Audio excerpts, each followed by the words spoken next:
Hello guys and welcome again to my channel. So we are at Shareholders Equity Part 3. Okay, so our purpose now is to discuss about retained earnings and dividends actually. So I'll give you a little bit of recap. I have been comparing the shareholders equity with the capital account for sole proprietorship and partnership.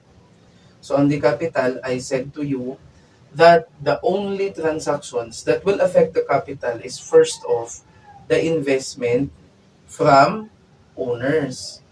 Investment from owners. So, I've said in the first video for shareholders equity, if in the sole proprietorship and the partnership, the tone is just like this. The owner invested out of his personal funds or personal assets 1 million to the business. That's the tone. It's easy, it's relatable. Here, in the shareholders equity, the tone is, again, I will not write it already. The tone is, again, the corporation sold shares or issued shares to shareholders. So when issuing shares or selling shares to the shareholders will in turn give money. Okay? So it's very much the same with investment from owners. Again, it's because in investment from owners, since our point of view is the business, money will be coming in. Also, when selling shares, money will be coming in from the shareholders. So we've talked about that extensively, especially the reasons or the situations where you issue shares, because you do not issue shares solely for money or for cash. That is just one situation.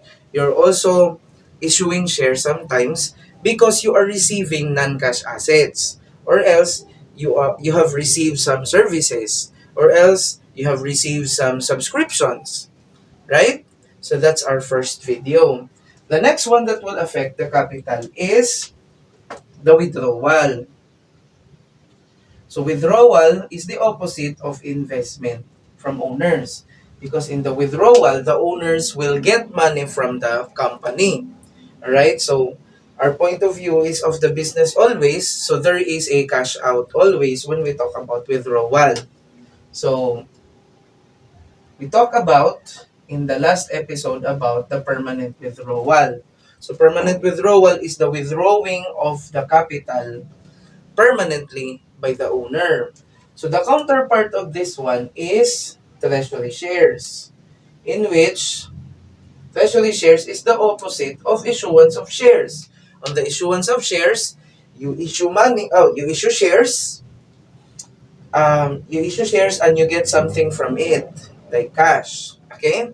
On the treasury shares issue, this is the opposite because you are going to get back the shares and you are going to pay money. So it's basically the same with withdrawal. You are paying money to the owners.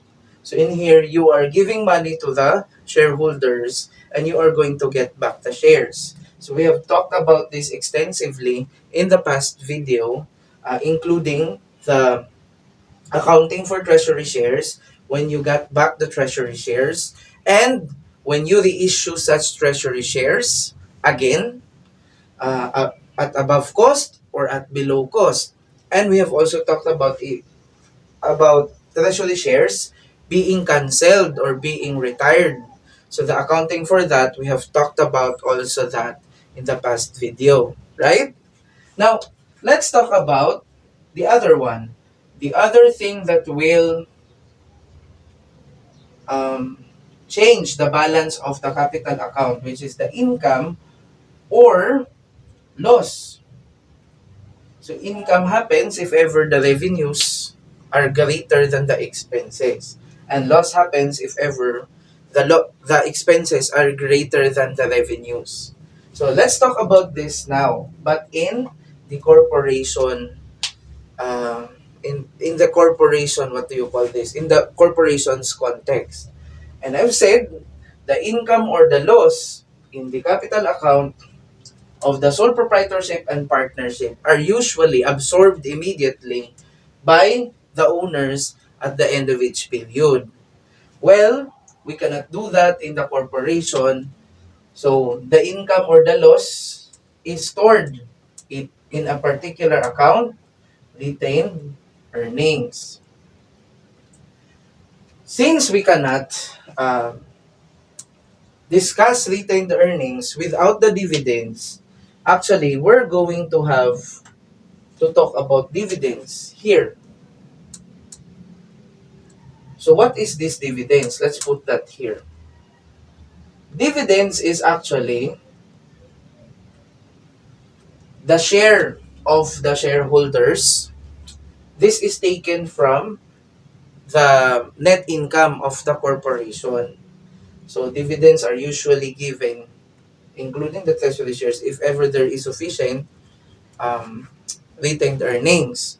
So dividends is actually as if you're going to compare it with sole proprietorship or partnership, these are temporary drawings.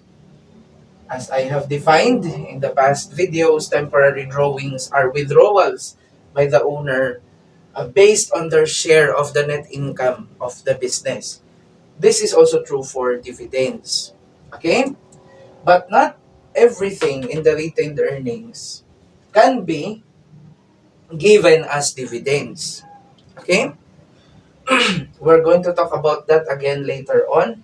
But let me tell you again, retained earnings is the account where the net income and the net losses of the corporation from the very beginning up until now will be stored. Okay? So, retained earnings and dividends will be our topic for today. Now, aside from the definition of retained earnings that I've said from the very beginning, the net income and the net loss of the corporation is stored here. I have already told you also that the retained earnings can be classified into unappropriated.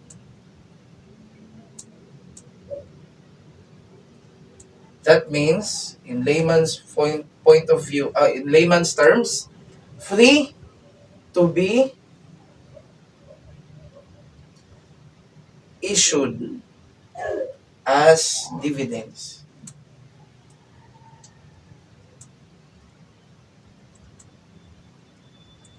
So it could be retained earnings unappropriated, which is again, that is free to be issued as dividends to shareholders. But it can also be appropriated, or a portion of it can be appropriated. Okay? Appropriated because of three reasons. The first one is legal reasons. Like for example, again, in the cooperatives in the Philippines, that is the only one that I could think of as a concrete example. The net income of the cooperatives, 30% of their net income are usually restricted for continuing education of the members and the officers of the cooperatives, for social programs like community extension services, literacy learning, tree planting, and etc. And the third one is for capital expenditure. So 30% shall not be given to the members. But 70% is considered as if unappropriated because it should be given back to the members. So again, that is true for cooperatives that are already mature. Because if the cooperatives are still very much young, so the appropriation will be in contrast.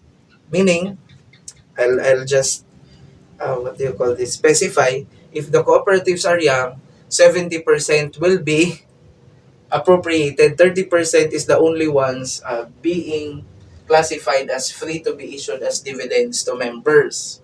Something like that. And it is mandated by law. So that is one of the examples of legal appropriation of retained earnings. Okay? Now, aside from legal reasons, there could be contractual reasons also. Like for example, if you entered in a loan contract with a bank, sometimes the bank will stipulate, and you have to sign it, you have to agree with it, that since there is a debt, a portion of the retained earnings will be appropriated to ensure that they will be paid. Okay? So that is an example of contractual appropriation. And the third one is for other reasons, like for example, expansion of the business, of operations, like making another branch, and etc. Let's call these others. Okay? So basically, that's the only main topic for retained earnings. Aside from, the retained earnings will only increase if ever there is net income. Actually, there are two reasons. Because the retained earnings, since the net income is coming here, sometimes the computation of the previous year's net income might be wrong. And since the previous year's net income has already been close to the retained earnings, such will be adjusted if you wanted to correct the net income in the past periods. So let's call it prior year's adjustment. Okay? So those are the only things that will affect the retained earnings that might increase the balance of the retained earnings. Okay? Now let's go to the part 2. Whatever it is that will decrease the retained earnings, first priority or first of those things that will decrease the retained earnings are the dividends. This is the main focus of this video. Aside from letting you know about the nature of the retained earnings, what makes it increase, let's talk about extensively dividends. Okay? So, the most common dividend is, that's right here, the cash dividend. So, there is actually a process on dividend payment. Okay? It is not paid automatically. Actually, there are three important dates for cash dividends. We have date of declaration. So let's put an example. Date of declaration, for example, is 12/1/20x5. Date of record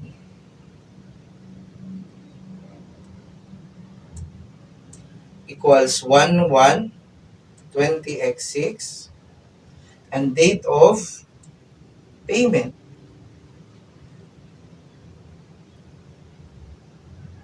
let's put in 1/15/20x6. So, question, what is the date of declaration? The date of declaration is actually, that is the date when the board of directors decided to give dividends. Okay?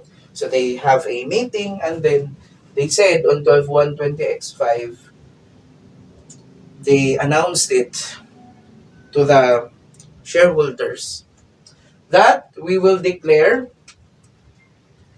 1 peso, 1 per share dividend. It could be peso, it could be dollar. Let's have peso because I'm from the Philippines, let's have peso. So 1 per share. So that is the date where they declare that we should pay 1 per share to the shareholders. So if you are a shareholder and you have 1 million shares, you are very lucky you will have 1 million pesos. Okay? However, it's not the date where you pay immediately the dividends. So, the date of payment here is still 1/15/20x6.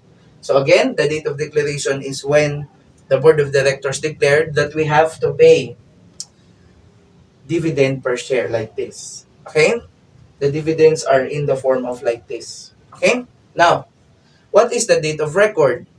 The date of record is simply a deadline for the shareholders. So meaning, in here, we have 1/1/20x6. That means you have to be a shareholder in the past, like in 12/1/20x5 or before that. But your time limit is only 1/1/20x6.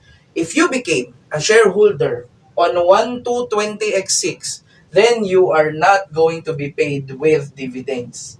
So meaning the date of record is just for me a deadline to become a shareholder. Because if you become a shareholder after that date of record, you will not receive already any dividends that was declared. Okay? So date of record, deadline to become a shareholder. Or those that are only shareholders as of the date of record will be paid. Okay? Next, the date of payment, that is very much logical. It's the date where we pay the shareholders the dividends. So, question. For example, there are 1 million shares outstanding. So you already know what's the meaning of outstanding. That is already in the hands of the shareholders. So 1 million shares. Okay? Do we have entries on different dates? Of course we have. The first one, we are to deduct the retained earnings by debiting it. Because retained earnings is again has a normal balance of credit. Okay? Because usually, the company earns net income. And net income, that means the revenues, which is credit in nature, is bigger than the expenses. So normally, the retained earnings should be credit. There is something wrong with a company if the retained earnings is negative. That means they're incurring a lot of losses. Okay? So in giving dividends, you have to debit retained earnings unappropriated, because again, these are the retained earnings classification that is free for distribution as dividends. So 1 million. And we have cash dividends payable.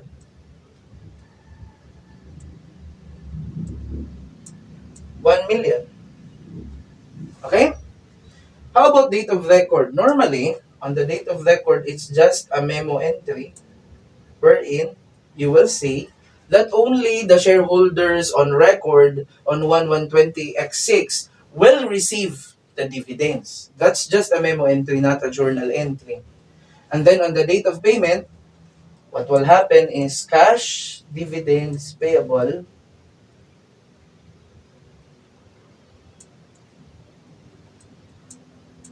1 million, and then credit cash 1 million.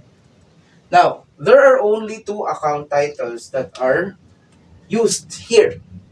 So retained earnings, you already know that this is part of the shareholders' equity and an addition to shareholders' equity. How about this account, cash dividends payable? Cash dividends payable actually is a liability account, a current liability account normally. Okay? So if you're going to analyze the A is equal to L plus C, the declaration of dividends made this one, there is a decrease on the capital account because retained earnings is related to the shareholders' equity. And then we have positive effect on the liabilities because of the cash dividends payable. And the equation will still be balanced. Okay? So that's it for cash dividend. It's as easy as that. However, giving of dividends is not just in a form of cash. For example, the company is currently cash poor, but the company wanted to raise the morale of the investors, so they could give another type of dividend.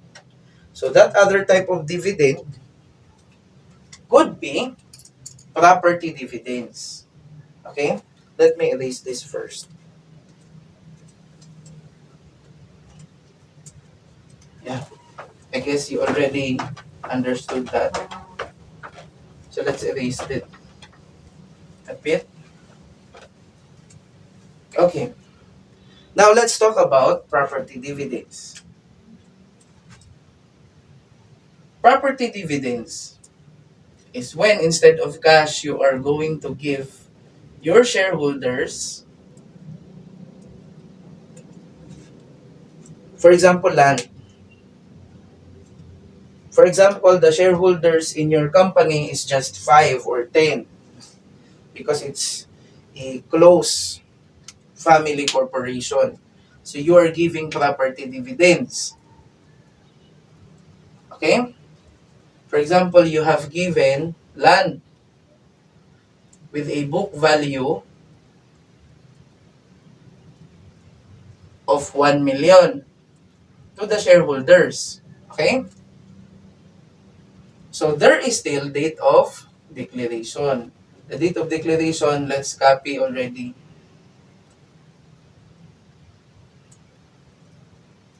20x5, date of record 11/20x6, and the date of payment is 1/15/20x6. You already know what are the meaning of those, okay? So the recording is very much similar. The only problem is that on the date of declaration, the fair market value of land or the property dividend to be distributed might not be the same with the book value. Like for example, it became 1.2. And then the date of record, supposedly you will just have a memo entry that the shareholders as to 11/20x6 are the ones that are to be paid. But there is still a chance that it will be changed because you might do some journal entry because the fair market of value of the land might be changed. Like for example, it became 1.3. And on the date of payment, the fair market value can also change. For example, it could be changed to 1.1 million. So, what will happen? So, it's not the same with the cash dividend because cash dividend is easy because cash is always at face value, unlike the properties that might change the value, their value might change. Correct? So, that's the twist here. So, what will happen on the date of declaration? How will you recognize the entry? Retained earnings still on the date of declaration. Retained earnings, let's put on the date 12/1/20x5. Date of declaration. The entry is still retained earnings. I will shortcut it already. Retained earnings unappropriated and then credit property dividends payable. Alright. So property dividends payable. So what will be your entry here? You will be turned into two options. Is it 1 million? Because in the books of the company, it is reflected as 1 million. Or fair market value of the land as of the date of declaration 1.2.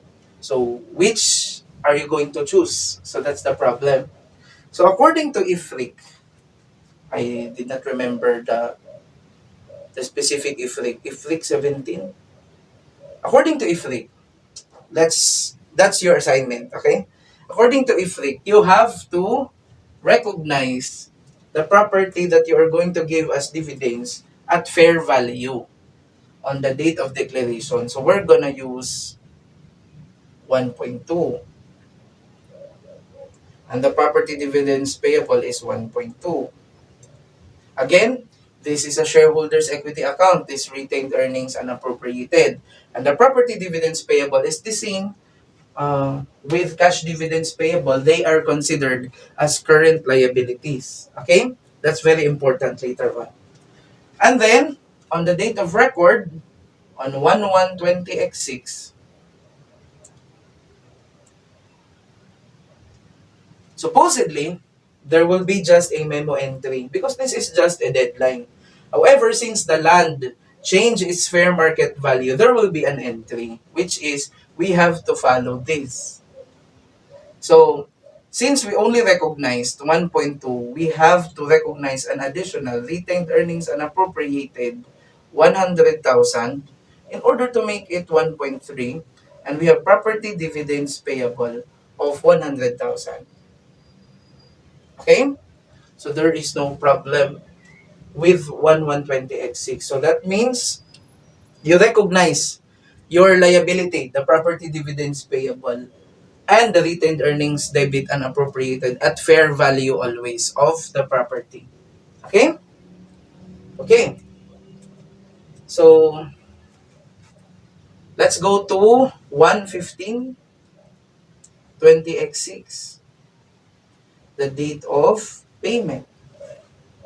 What will be the entry for the date of payment? Of course, you will have debit property dividends payable. Still, we cannot pay still because there is a change again of the fair market value. And as you can see, it became 1.1. So what will happen? Since we have already recognized 1.3, we have to deduct the property dividends payable by 200,000 before payment. And then credit retained earnings and appropriated. We have to reverse it. Okay? Because the fair market value has been changed. Okay? So, on the date of payment, there is another entry which is conforming to the fair market value at 11520x6 plus the date of payment.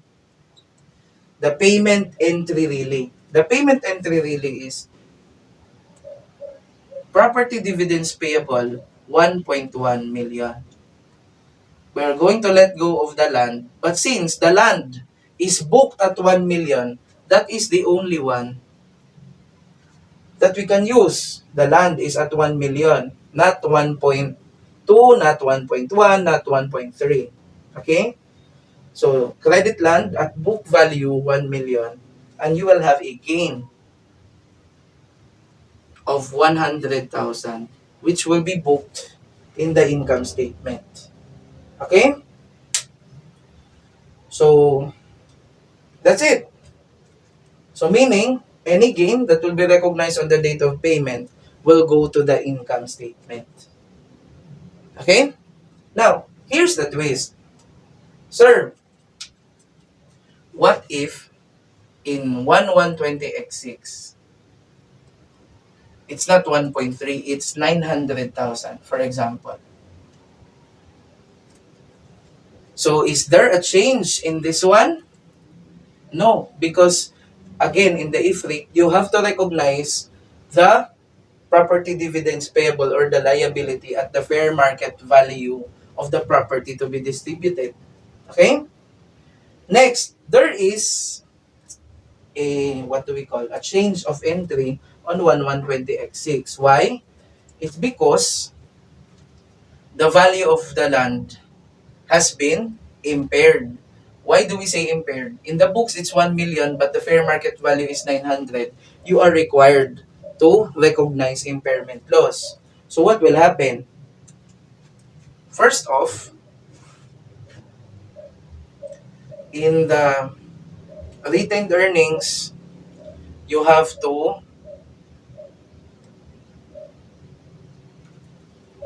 reverse what you have done in the retained earnings up to 1 million only. So meaning the property dividends payable will be decreased by how much? It's 200 because you have recognized it at 1.2. From 1 million, you recognize it at 1.2. So you have to deduct 200,000 in your liability. And then, you have to put it back on the retained earnings, 200. So in that case, there is already a change. You have gone back from 1.2 to 1 million. How about the difference? Because actually, you have to recognize that one at 900. So what will you do? Instead of having this, you have to have 300, 300. Basically, it's 300. I'm so sorry. 300. What I'm telling you is that there will be a secondary entry, the impairment loss of 100,000, and then credit the asset, the land. You will change already the land if this is the case. So how is it different from here? Here in 1120x6, the 1.3 is greater than the book value, so there is no impairment in that case. The only difference is in the 900,000, it's lower than the book value, so there is an impairment loss. But basically, they should be the same, except if there is an impairment loss where the book value or the value in the books is higher than the fair market value. This will come into play. So that's the only twist here. No, two twists. The first twist, let me repeat, unlike the cash dividends payable, the property dividends payable are reported at fair values. The property dividends payable and the debit retained earnings. That's the first twist. The second twist is that if the fair market value became lower than the book value, you will have a secondary entry, which is the difference between the carrying amount or the book value and the fair value. You recognize it as an impairment loss and credit the asset. Okay? So that's it for property dividends. The highest twist in this one is in between the cash dividends and the property dividends. So, what do you mean, sir? What I meant is that sometimes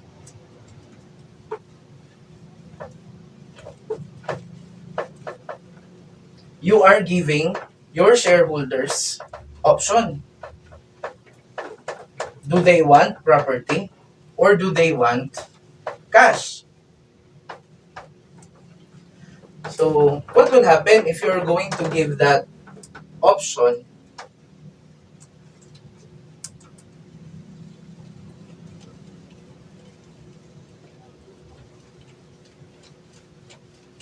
Wait.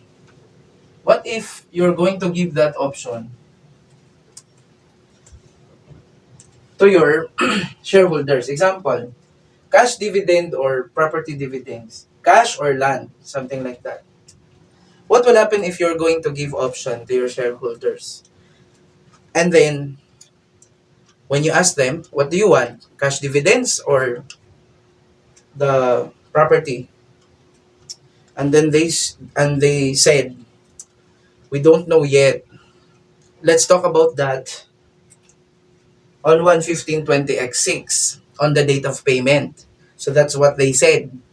So what will happen if that happens?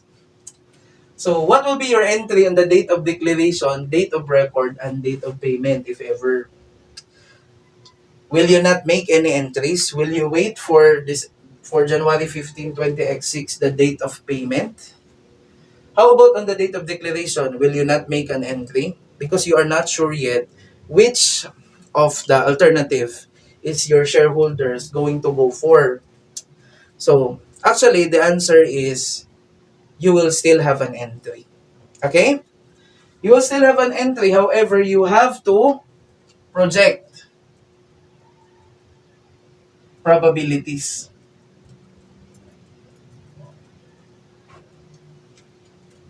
Which will they choose? So, you have to project probabilities, actually. So, what does that mean? For example, on 12/1/20x5, again, this is the date of declaration.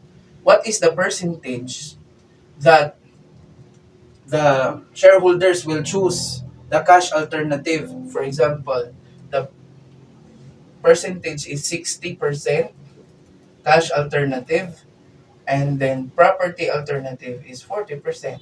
Something like that. That's what I mean with probabilities. And then, on the date of record on 1/1/20x6, you have to change your probability based on what is the truth now, your estimated truth on 1/1/20x6, because the conditions under the 12/1/20x5 and 120x6 probably will differ.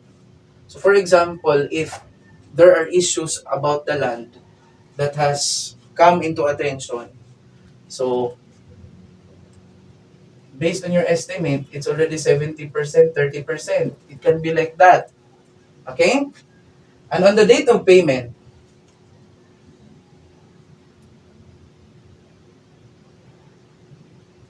you don't have to estimate already because that is the time when the shareholders will be sure about what they are going to choose. Are they going to choose cash or are they going to choose the property? So what will happen? First off,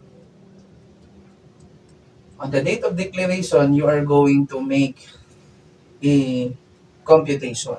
Like for example, if they choose the cash alternative, they are going to get 1 million. Here, we are applying this to problems. We just added this. So this is illustration number 3 already. So 1 million times 60%. Oh no. Times 60%. That's 600,000. How about the property alternative?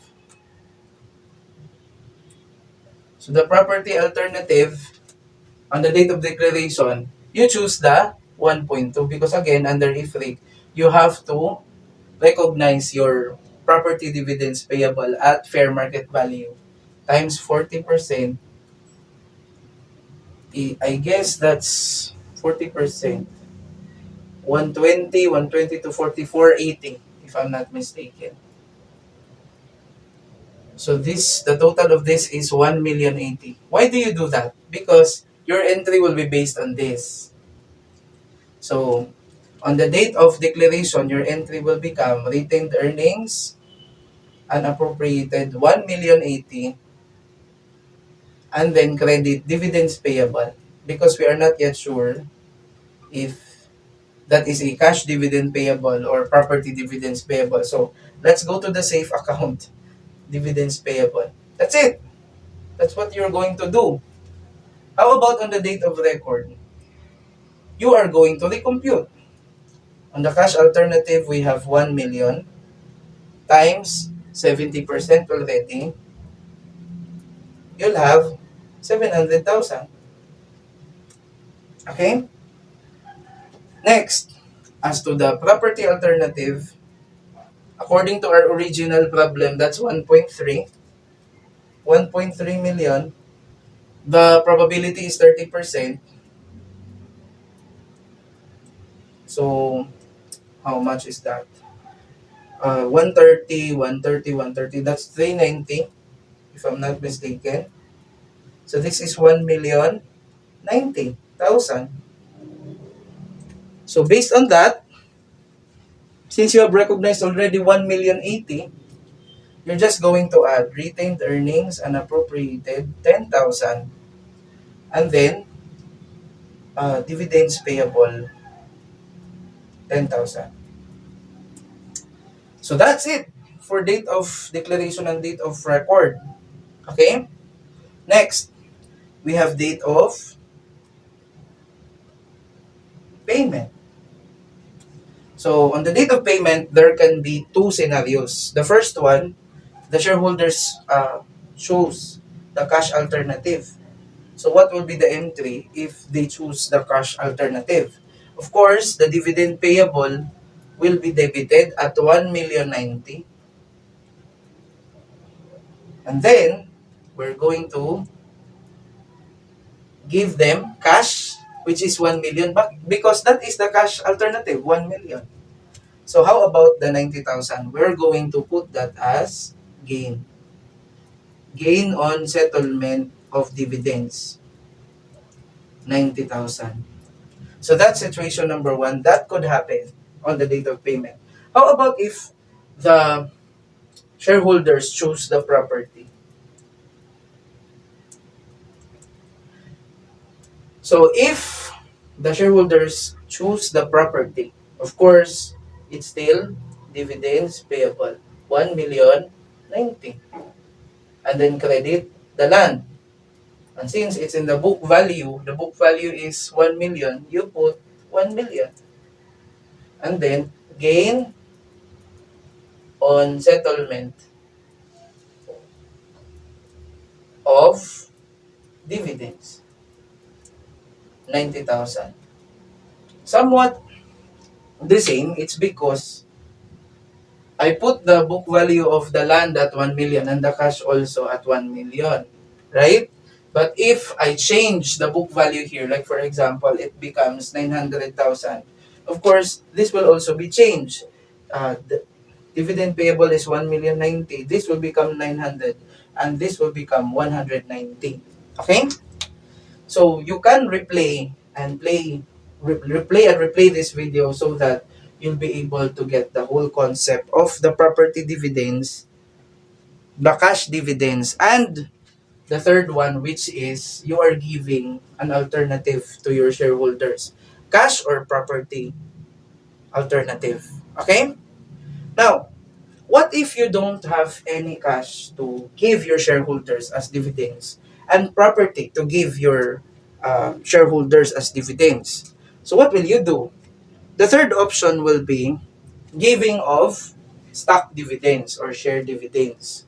So you will give shares from the corporation, from your corporation, from you, additional shares for free. So that's stock dividend. Okay? So in the past video, we have always been saying that when you issue shares, supposedly there is a compensation like cash, like property. Right now, when we talk about stock dividends, you are giving shares for free. Okay? So let's have that. Let me see if the video is already. Yeah. Let's have that stock dividends in the next episode. So here we are finished with cash dividends. We are finished with property dividends, and the third one, giving of alternative to your shareholders. It's either cash or property alternative. Let's move on to the next video to keep this video short. Okay? Thank you. And see you on the next one.